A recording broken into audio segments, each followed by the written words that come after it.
Good evening and welcome to Current Issues. I'm your host, Hesham Tillawi. Well, ladies and gentlemen, tonight we will be speaking with Congressman Pete McCloskey. He's former congressman from the state of California. Congressman McCloskey comes from a family of Republicans that dates back all the way to the 1850s. In 1948, he became a Republican, seven-term congressman in the state of California, and in 2007, he switched to the Democratic Party. He ran back in 1972 in a presidential election against Richard Nixon. Richard Nixon at that time was the incumbent and obviously won the presidency. Congressman McCloskey was the first one, as a matter of fact, back in 1973 to call for Richard Nixon's resignation. He authored many books and also, well, actually, the name of his book that came out back in 1972 is The Truth and Untruth, Political Deceit in America. He opposed the Vietnam War. He did not get in trouble for doing that. But when he had a different opinion about the war in the Middle East, about the conflict in the Middle East of what's going on between the Palestinians and the Israelis, that made him not wanted in Washington. We will talk about his final campaign to regain his seat in Congress. But tonight, ladies and gentlemen, I invited Congressman McCloskey because I wanted to know, as you know on this program, we have been telling you that we do have a problem in Washington. Last week we had Congressman John Hostetler, who told us, and who was, by the way, one of 6 Republicans who did not sign yes to the act, the Iraq War Act. And he told us that he found out later who exactly was in command of this country and actually took this country to war against Iraq. We're going to talk with Congressman Pete McCloskey on exactly how does Washington work and how do all these congressmen and senators, how do they vote? What effects and influence their votes on America's foreign policy?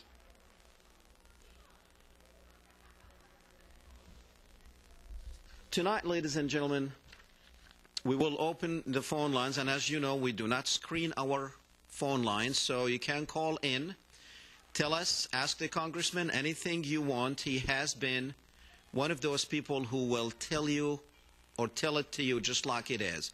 He does not hold back. He never did when he was in Washington, and he does not now. I believe we do have the congressman with us. Congressman McCloskey, welcome to the program, sir. Thank you. Okay. Sir, I want to start tonight with exactly how does Washington work and how do we make decisions in Washington when it comes to the foreign policy? Now, I want you to tell me how it's supposed to work and also how it is working now. Well, Congress, under the Constitution, is given the power to declare war. But recently, presidents have gotten Congress to approve resolutions to go to war. The Gulf of Tonkin resolution occurred after Lyndon Johnson asked Congress to give him authority to respond to aggression with aggression in Southeast Asia. That was in 1964, and we were in Vietnam for another 9 years before Congress finally cut off the funding and support for the war. The same has been true in Iraq. The president, after 9/11, was able to get a resolution from the Congress authorizing him to make war in Iraq, and it's taken us 6 years now to try to reach a point where Congress will end that authority. Foreign policy, though, is in the hands of the president and in the Department of State. The Senate has a Foreign Relations Committee. The House has a Foreign Affairs Committee. But those committees have generally not done much to temper American foreign policy until presidents have abused their power. We saw this after Vietnam when the Cooper Church Amendment ended the war, or ended the bombing, and Congress began to investigate the excesses of President Nixon, President Johnson before him. But until a new president is elected, this Congress isn't going to be able to do much about the ongoing war in Iraq or Afghanistan. Now, do you think the next Congress will be able to, though? Oh, yes. I think that, well, if there's a Democratic president, and of course the Democratic Congress will, I think, go along with him. But I think that we will be out of Iraq within a reasonable period of time if that happens. Now, why did we go there to start with, sir? I'm sorry, I couldn't quite hear you. Why did we go to Iraq in the first place? Well, you had a very strong president who was riding high after 9/11, and the Congress allowed him to do it, gave him the authority to do it. I think many congressmen thought it was a mistake at the time, but a lot of people voted for it. Why did they vote for it if they knew it was a mistake? Well, I think it was because of a national feeling that somebody should support the president. Where did that national feeling come from? It comes from the view of the people, and the people. Where does the view of the? Where do people? After 9/11, the American people were strongly believing that Saddam Hussein had weapons of mass destruction, that he intended to use them. They believed that he had been in league with Osama bin Laden and the terrorist acts. Okay, it took 3 or 4 years before the American public became fully aware that they'd been lied to by the President of the United States. Okay, but where did the people of the United States get that opinion to start with? Wasn't it from the media? Well, most of the... I think there's something that most of the American people get their news now from television. Okay. Yes, the media. Okay. So if these congressmen thought it was wrong, but yet they saw the media going a different route, and they went the route of the media, are you telling me that... No. What I'm saying is that the American people, congressmen and senators, tend to want to do what their constituents, the people, want them to do. And in this case, because the media was not critical of what Bush was saying and his lies were not discovered, even the New York Times went along for some time because they had that reporter that was guilty of misconduct. But the American people, public opinion, to some extent, is framed by the media. And in the media, in this case, was not critical of the president for several years. What about the congressmen and the senators? Was their opinion also being framed in the same manner as the people, the rest of the country, or did they know better? No, I think that many congressmen were willing to take the president at face value initially. I think the doubts started to grow in 2004, 2005, but it really wasn't until 2006 that the elections reflected a disregard for President Bush, and of course that's increased since the 2006 elections. Okay. I had Congressman Hostetler here last week. He wrote a book. The name of his book, Nothing is Gained, Who Got What Out of Iraq. And in his book, he talks about a document called The Clean Break, and I'm sure you have heard of it. I've talked about it many, many times. And also at that time, there were people in sensitive positions. We are going to name few of them tonight. Like, Paul Wolfowitz, like Richard Pearl, like Douglas Feith, David Wormser, Scooter Libby, all these people, and many, many more that you know of, Very much this congressman and we, by the way, been saying the same thing, that these people were in these positions mainly to remove Saddam Hussein from power. Do you see it that way? Say that last sentence again. I didn't quite understand your last sentence. Okay, the main purpose of all of these people in those positions were to actually take the United States into war with Iraq for one objective, which is to remove Saddam Hussein from power, an objective that they had written way back in 1996. Yes, you're speaking of the neocons, and they were in power. Don Rumsfeld, the vice president, Douglas Feith, Richard Pearl. There were a whole set of people that had that belief that they wanted to overthrow Saddam Hussein. Yeah, but most of these people that we named, you know, take out Rumsfeld and Cheney, but the rest of them, like Paul Wolfowitz, Richard Pearl, Douglas Feith, David Wormser, Scooter Libby, all these people, they happen, you know, we call them neocons, but and you know, we can use a different term. All of them are pro-Israel Zionists. That is true. Okay, so if that's true... That is true, and there are those who you really wonder sometimes whether they don't put Israel's interests ahead of those of the United States. Okay, why do these people... satisfied themselves that Israel and the United States' interests are the same. I don't agree with that, but I believe that is their view. Okay. Now, which brings us to all these congressmen who actually were for the war.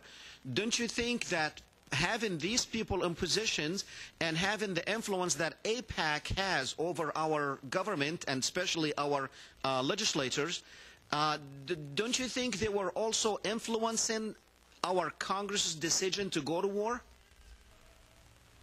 I don't think the decision to go to war was made by that, but I think that the refusal to accept the reality that the war is not in our best interests has had some result from the influence of AIPAC. I do think that. I think AIPAC is dedicated to see that the United States follows a policy that supports Israel, and they devote great efforts to that. They put lots of money into it. They try to influence the elections of members of Congress and the Senate, and they've been very successful up until recently in defeating any member of Congress or the Senate who spoke out critically of Israel. So there's no question of the influence of the Israeli lobby. They are the most powerful lobby in the United States. I've said this, that if you rated the strongest lobbies, it wouldn't be the oil lobby. You'd put the Right to Life lobby and perhaps the gun lobby down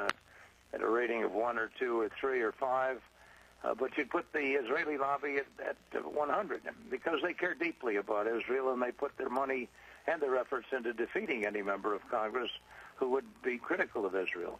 So the war to remove Saddam Hussein was basically an AIPAC war. No, I wouldn't say that. I'd say that the administration is the one that caused the war to come about under the influence of the neocons.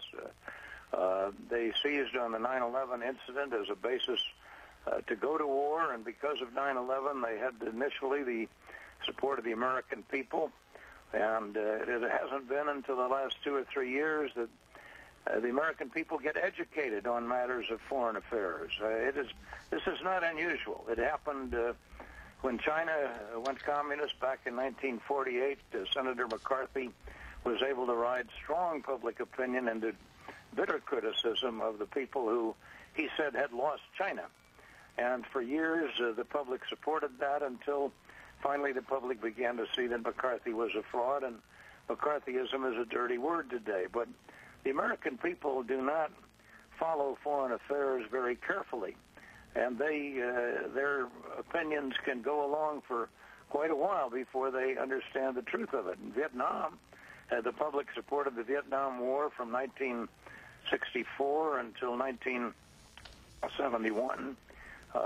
Tet started to change public opinion in early 1968, and then, of course, the publication of the Pentagon Papers that were caused by Dan Ellsberg's courage and New York Times courage in printing them in 1971, that really shifted American public opinion against a war that it had supported for over 5 years. Okay. Now, to make me understand more of how AIPAC works, can you tell me your own personal experience with AIPAC? Can you share with our viewers some of what you experienced with AIPAC?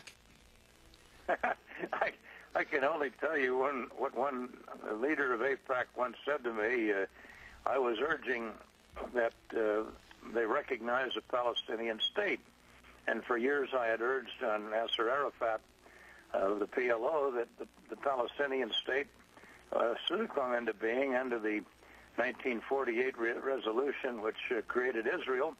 But for years the Arabs wouldn't expect, or they wouldn't respect the right of Israel to exist. And I told Arafat once that, listen, you want to have a Palestinian state, you're going to have to recognize an Israeli state. Well, for years, any Palestinian or Arab who said that would be assassinated. And the same is true on the Israeli side.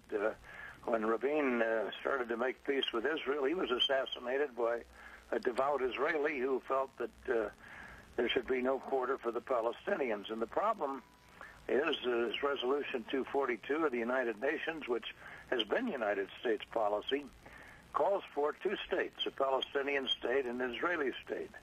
But Israel has continued to build those settlements, and as they built those settlements, they've antagonized everybody in the Arab and the Muslim world, and we're going to be at war in the Arab and the Muslim world as long as we don't recognize a Palestinian state and the right of Palestinians to live decent, honorable lives and not be strip-searched when they go from one village or another. It's an outrage what Israel is doing, building those settlements on what should be the Palestinian state.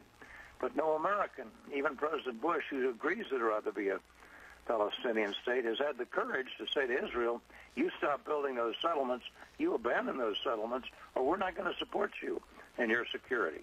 And that, of course, runs counter to what AIPAC wants. AIPAC would try to defeat any congressman or senator who said stop aid to Israel. In fact, AIPAC's probably most important impact on American policy was the defeat of the first George Bush in 1992. Bush had come out in 1991 and he'd said, Israel, you've got to be fair in the peace process or I'm not going to give you the $10 billion in assistance that you were entitled to under the act of Congress. When he said that, he referred to the Israeli lobby, AIPAC, which was then convened in Washington in September 1991, as those people. And from then on, from September 1991, you had the major Jewish organizations working to defeat George Bush and elect President Clinton. So the power of AIPAC and what they have done to affect our foreign policy could not have been more credibly demonstrated than when they led to the defeat of George Bush in 1992, after he had been probably as popular as any president after Desert Storm, protecting Kuwait from Iraq in 1991. Any event, so what did the president? They use that power, and it's a reality that you have to accept as part of the American military or political scene up until now. What did the president of AIPAC tell you? You said when you took these positions, what did he say to you? The head of AIPAC said to me, he said, Mr. McCloskey, we feel you're the most dangerous person to Israel, even more dangerous than Yasser Arafat, because if your ideas take hold in American public opinion, Israel will be lost. And it's a battle of ideas, and they have suppressed the speaking of ideas critical of Israel by defeating any politician who brought them out. They've been very effective at it. Now, how many terms? Weapons. How many and yet terms? No American leader has said, Israel, we're asking Iran not to have nuclear weapons. You have to give up your nuclear weapons.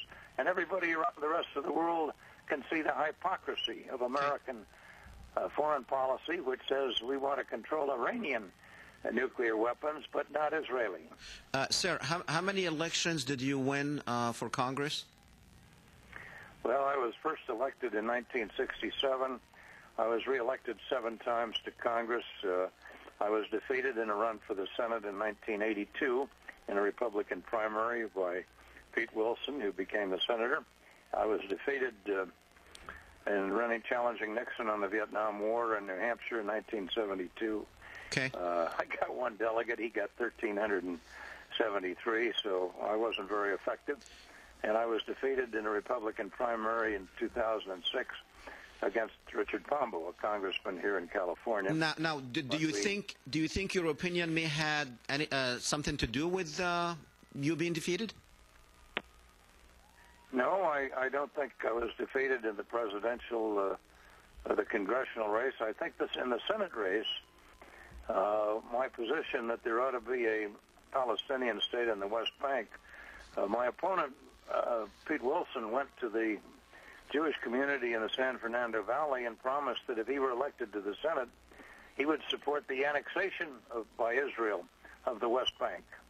That got him a lot of Jewish votes, but he got enough to beat me without the Jewish vote. In other words, if AIPAC wants to bring a congressman or a senator down, they can do it, as they had boasted before, that they had brought too many senators and congressmen, such as some of the people that they had brought down, like William Fulbright, Charles Percy, Roger Jefferson, Stevenson Jr. Yes, they have. Paul Findlay, and to retire some pretty good senators who were critical of them. And also yourself. I mean, they are claiming that you are a victim of their. Well, they're not saying you're a victim, but they are claiming that they have triumphed on when they brought you down. Also, Senator. That's true. That's true so far. Their ideas have prevailed. Israel's construction of the settlements on the West Bank, which violate international law and U.S. policy, they have managed to prevent Congress or the President from stepping in to be as tough with Israel as they might be with Iran or any other country. It's just Israel has a special place, and no politician wants to lose the support and the money of the American Jewish community by coming out and saying Israel is wrong. Okay, so now we see that Israel is very important in American politics. That's why, again, we saw our current president. He did go to Jerusalem, and he wore which I don't have a problem with the Jewish faith. He wore the skull cap or the yarmulke, and we've seen Obama did it, McCain did it. Everybody, if you want to be somebody in United States politics, you need to get the blessings of Israel. Why is that? And no one is saying, well, hey, it's very simple. Are they running for Israel or are they running for America? By a majority vote. To get the majority vote, you don't want to antagonize the Israeli lobby, which will vilify you, will condemn you as being anti-Semitic. That's the reality of it. If that's going to change, it's going to change as the public begins to finally understand that supporting Israel, right or wrong, is going to cost the United States many lives in future wars. So, but you said the majority, and these people are not the majority. I mean, if we want to, the percentage-wise, you have Latinos that are, what, 15 million? That's a lot more than the Jewish vote. But what percentage of them vote? Okay. So are you saying the majority of people the majority of vote in the United States is Jewish vote? Pardon me? Are you saying that the majority of the vote in the United States are or is the Jewish vote? Oh, no, I'm not at all. Okay. You were citing the Mexicans as an example. Yeah, I know, but I mean percentage-wise. Politicians have not regarded the Mexican vote as important because most Mexicans haven't registered to vote until recently. Okay. Less than 2% of the population is Jewish. So explain what you're saying by majority vote, because 2% cannot get a majority vote. No, but if 2% put up 50% of the money in political campaigns, that gets votes. That educates people.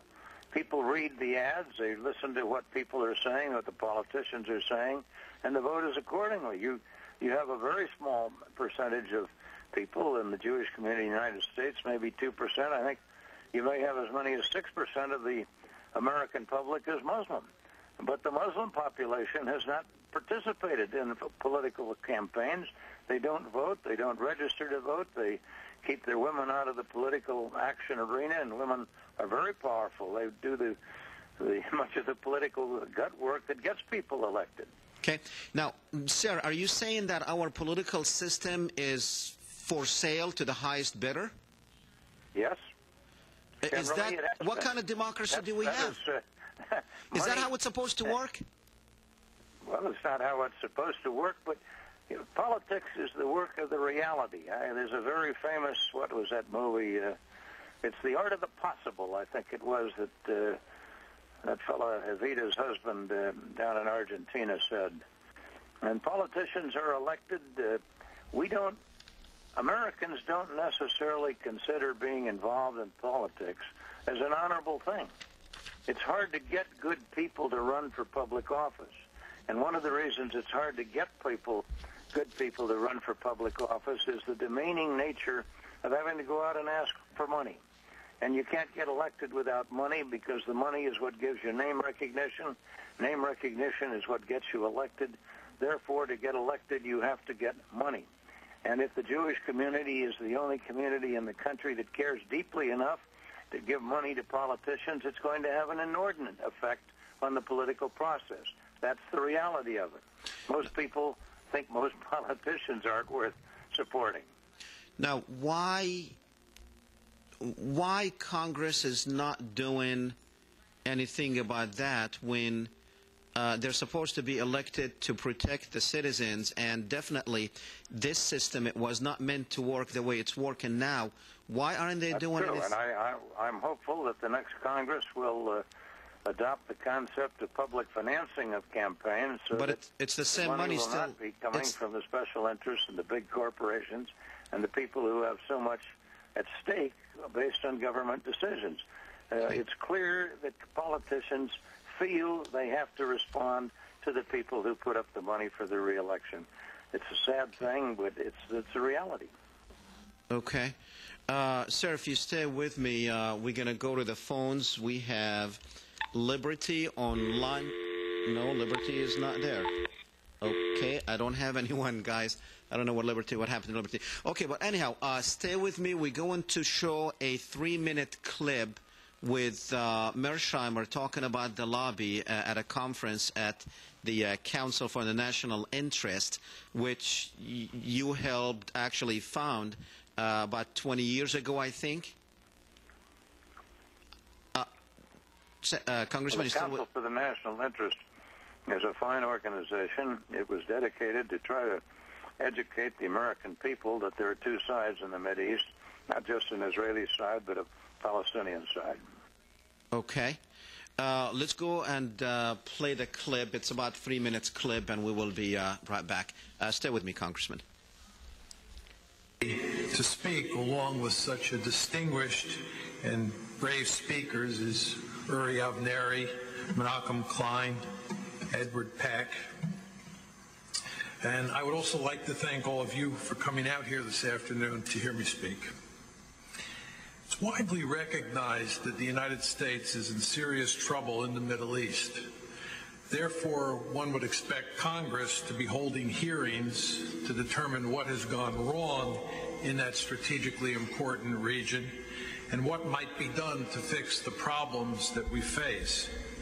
In particular, one would expect Congress to examine American policy toward Israel.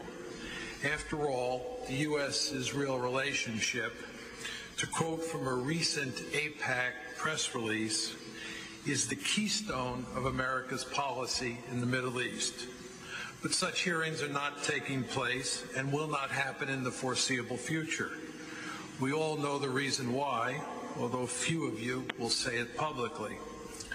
The Israel lobby, which is probably the most powerful interest group in Washington today, and certainly the most influential foreign policy interest group in American history, will not allow either the House or the Senate to critically examine the special relationship that exists between Israel and the United States, and which the lobby has worked so long and hard to build. Instead, the lobby demands that legislators support Israel generously and unconditionally. And the lobby usually gets what it wants. Of course, anyone who says that the Israel lobby profoundly influences U.S. Middle East policy is likely to be called an anti-Semite or some other terrible name. But any fair-minded look at the evidence makes it clear that Alan Dershowitz was correct when he said that, quote, my generation of Jews became part of what is perhaps the most effective lobbying and fundraising effort in the history of democracy, and that the prominent pro-Israel journalist Jeffrey Goldberg was correct when he said that AIPAC is, quote, a leviathan among lobbies. Former Senator Ernest Hollings surely would not disagree with that assessment. After all, he noted as he was leaving office in 2004, you can't have an Israeli policy other than what AIPAC gives you around here. Let us consider in more detail how the lobby operates on Capitol Hill. To start, AIPAC scrutinizes almost... Okay.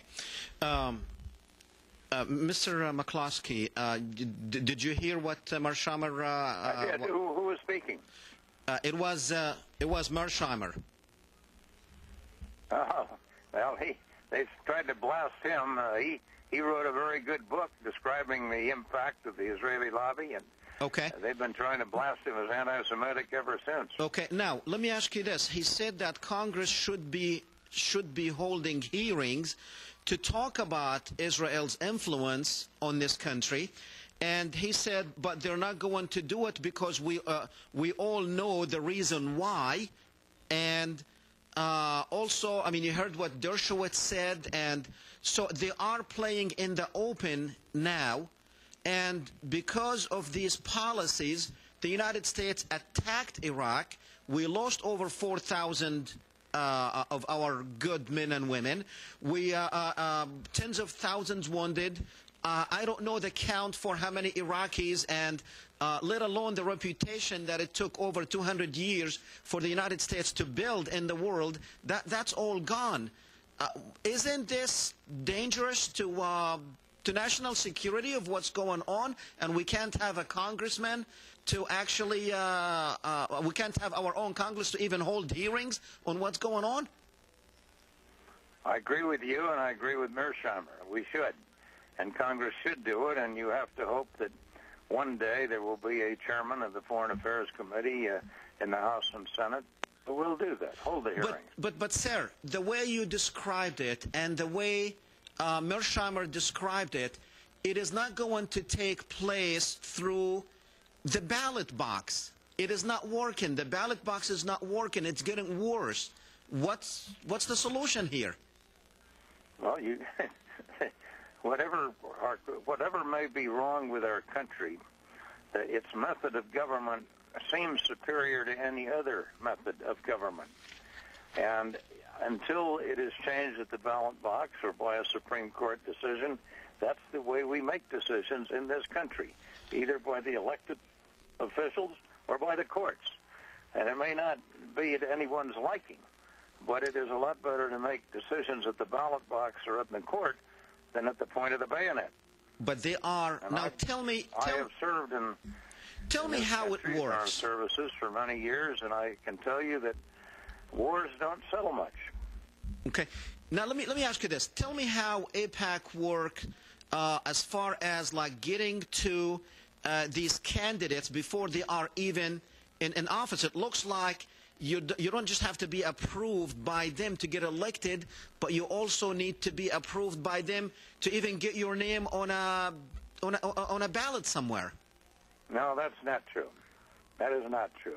A majority? You get your name on your ballot in California by getting, if you want to run for the Congress, you have to have 20 signatures of people of your party, and that puts you on the ballot. Now, the fact that you're on the ballot doesn't mean much unless you can get name recognition. But and you get that name recognition through these people. They don't need AIPAC's consent to run for office. So you get name recognition if AIPAC is okay with you? Say that again? So you do get, I mean, people get name recognition if they get AIPAC's blessings. No. The people, Elliot Spitzer had lots of name recognition. He lost his credibility when he got caught in a giant fraud and prostitution, which he had gone after. People get name recognition by public service. They can get it as mayors or members of boards of supervisors or state legislators. I ran for office in 1960. I started with a name recognition of 1%. And I was elected against a lady, Shirley Temple, who had a name recognition of about 90%. Okay. So now, you are an exceptional case, but we are talking about... power comes from. Okay, now, you are an exceptional case. We're talking about... of Israel. We're talking about today in 2008.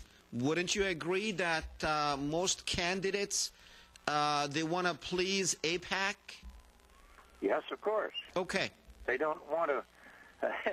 They don't want to have AIPAC throw in $100,000 against them in the last days of the campaign. I remember a friend named Ed Shaw, who was running for the Senate. He would have beaten Alan Cranston. I've forgotten, back in the 1970s or 80s, he would have beaten Cranston. But AIPAC and the Jewish community put a whole lot of money at the end of the campaign in favor of a third candidate who got just enough votes to keep Cranston in the Senate. And, of course, Cranston was very much a favorite of AIPAC. Okay. Now, tell me why you concluded that it was a fraud to remain in the Republican Party. Well, it was hard to leave it. My family have been Republicans in California since 1859. That was the year before Lincoln got elected. But the Republican Party that I knew was for balanced budgets. It was for limited government. It was to keep government out of people's decisions, like abortion. It was to allow a woman to have the right of choice. It was to have a separation of church and state. It was in favor of a balanced the environment against development.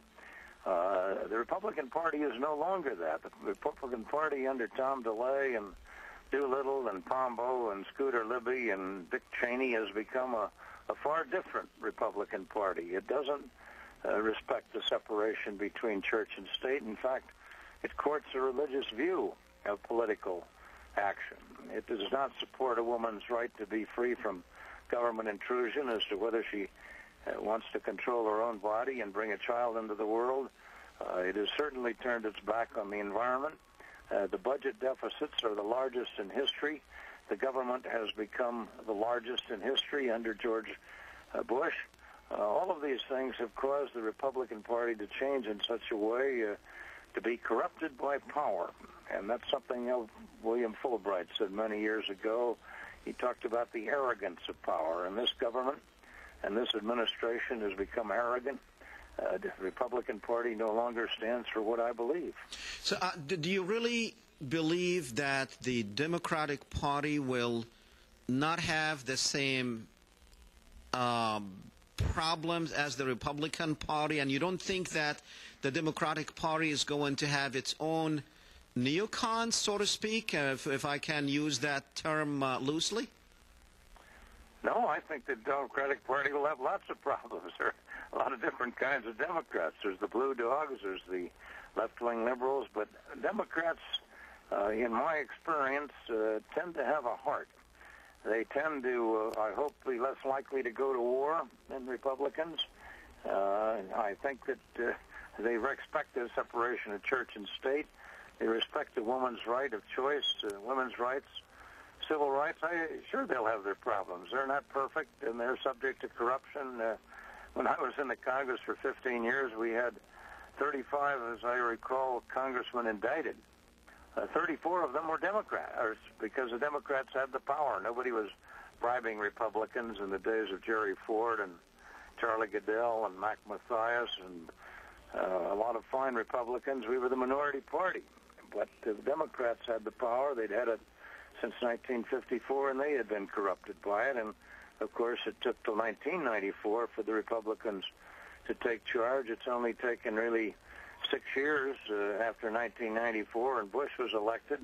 And by 2006, the Republicans had been corrupted by that power. So it's not a matter of of party politics as much as it is. Both parties have good things about them and bad things. It's a pendulum swings back and forth.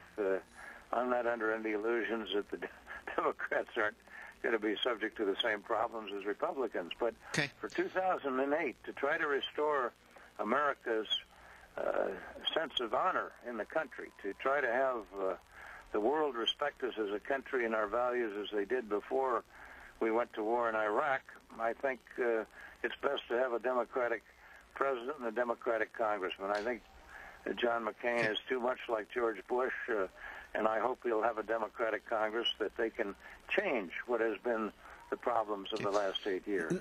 Now, I hope they'll have the courage to look differently at the Mideast and get rights for the Palestinians as a matter of our national security. Okay. Now, but sir, tonight you and I, we have established that money can buy the best government.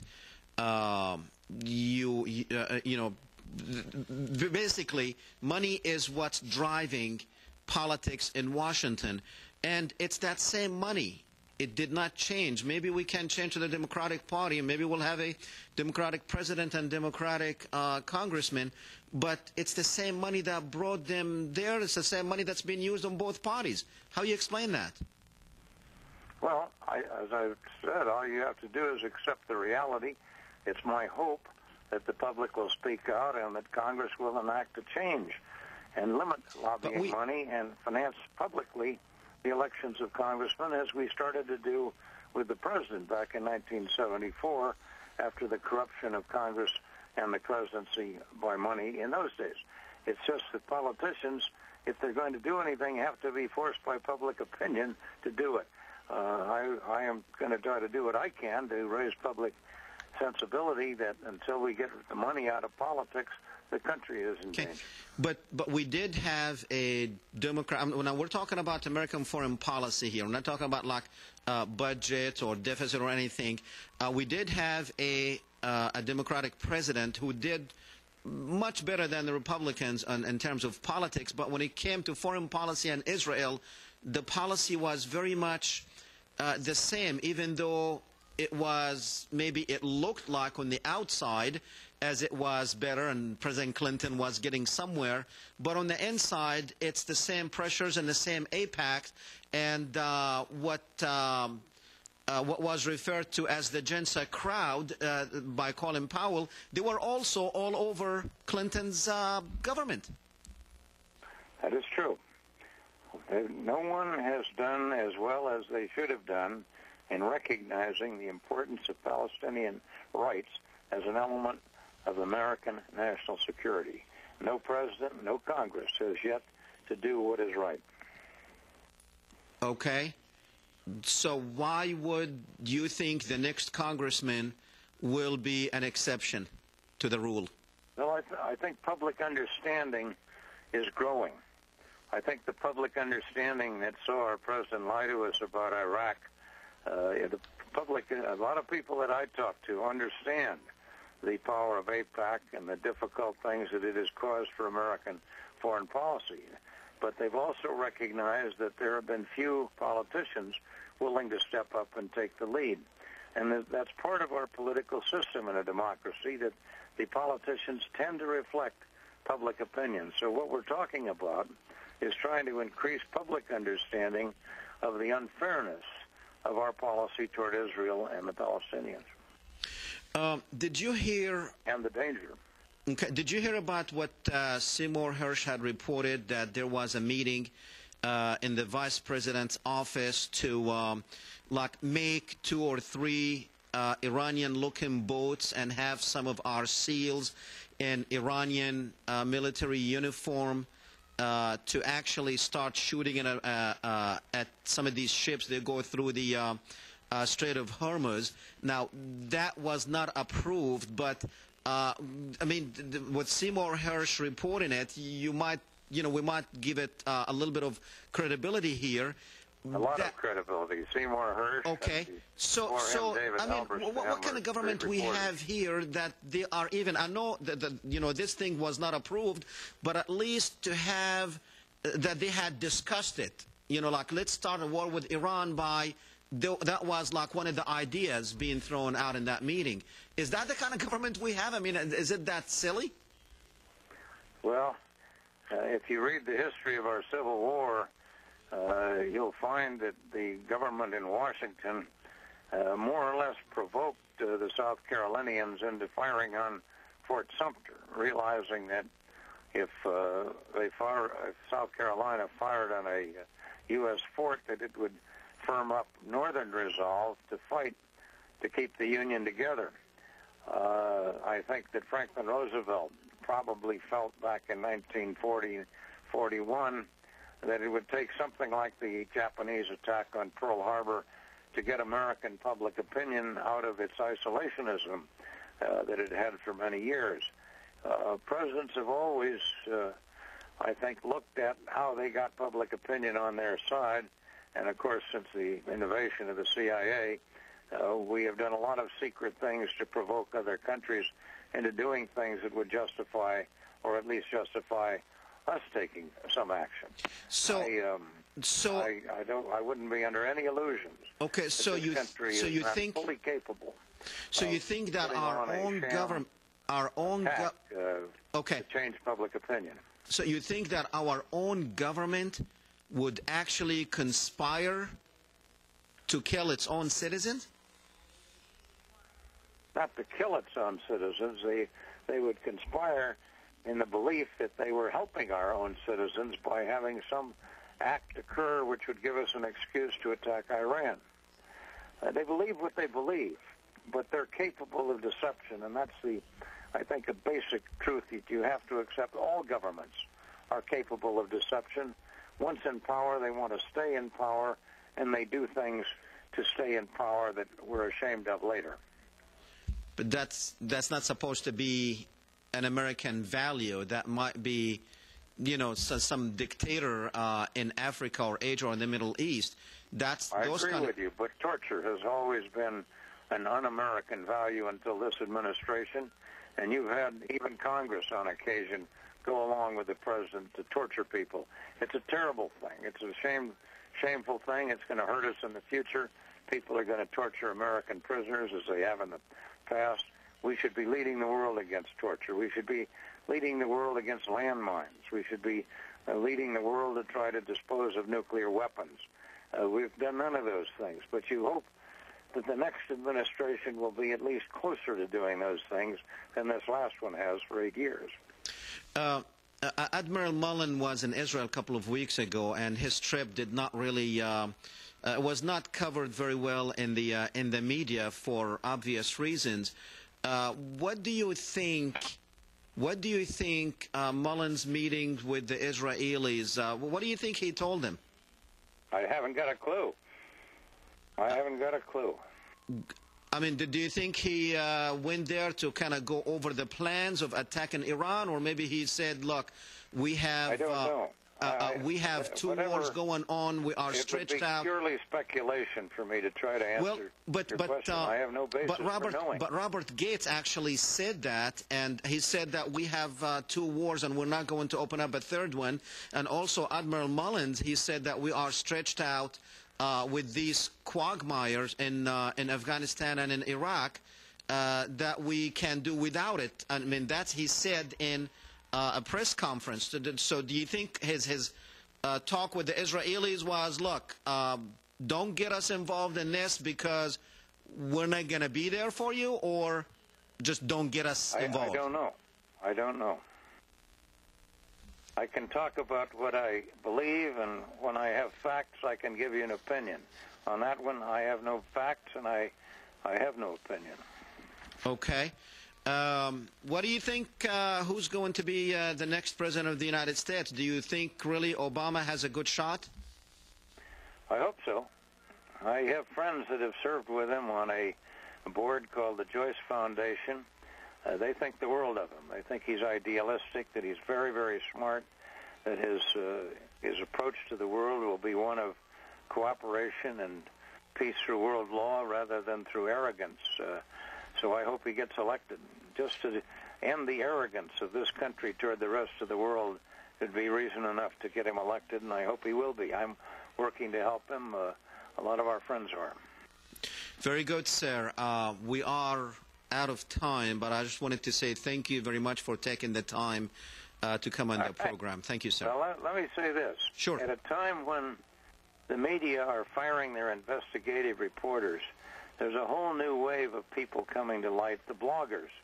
They're on email to each other, and they're investigating facts, and they're putting those facts before the public, and they're affecting the election of members of Congress and the Senate, and hopefully they'll replace what the media have become, which is more interested in advertising revenues than ferreting out the truth with investigative reporters. Yeah. So any program that searches for the truth is doing the country a service. Good luck to you. Thank you, sir. Thank you. Thanks.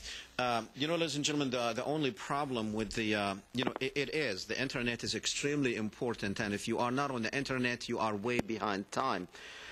Unfortunately, there's only a small percentage of people on the Internet. Most people are not on the Internet, and most people in America, that is, are not on the Internet, and many of those who are on the Internet, probably the last thing they want to do is to go and read a political blog. That's the problem, because most people, it is much easier to sit in front of your television set to see the news if you watch the news. And if you watch other things, the propaganda is still going. Well, ladies and gentlemen, that was former Congressman from California, Pete McCloskey. He was attacked viciously by the by AIPAC.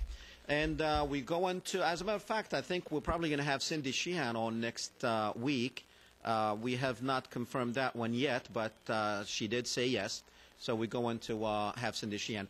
But I have a surprise tonight that my son, who, let's go there, he is a yellow belt now. Let's go to camera 3 and look at that yellow belt he got today. Wow. Let's see some moves. Come on, if somebody, what did you learn? What did you learn? Let me see. Let me see what you learned. What about some kicks? There you go. Okay, what about blocking? Okay. And what about attacking? Oh, wow, my goodness. But aren't you supposed to be like doing the yeah thing, or, I can't hear, you're supposed to say like, yeah, when you hit it. Let me hear it. No, I didn't hear it. Let me hear it. You don't want to. Don't you like when you're practicing, don't you like scream when you make all these moves? How do you do it? Okay. All right. Well, ladies and gentlemen, that was Amer, who is yellow belt tonight. And I'll tell you what, he's going to move on with this karate thing. And I need to watch out. He will probably beat me. Okay, ladies and gentlemen, we, oh, here he is. Okay. This is serious stuff. We're doing this. We're doing what we are doing for this little guy to make sure that he gets a country that looks similar to the country that was given to us by past generations. And we're not doing a good job of it. We're not doing a good job economically. We told you on this show many, many times, about 3 or 4 years ago. I'm trying to dig out, by the way, those some of these programs that we had done on the economy, where we had shown you exactly what would be happening to the dollar. And we started talking about devaluating the dollar, and we see it now. Because everything is going up. Everything is going up because the dollar was devalued a long time ago. And what devalue means is it does not worth the same value of what it did a year, 2 years, 3 years ago, 4 years ago. And we told you that the only war that we can't really defend against and that we will lose is the economic war, and it's right here. Go check out what Ron Paul is saying about it. He's anticipating catastrophes, as a matter of fact, economic catastrophes to take place in the United States.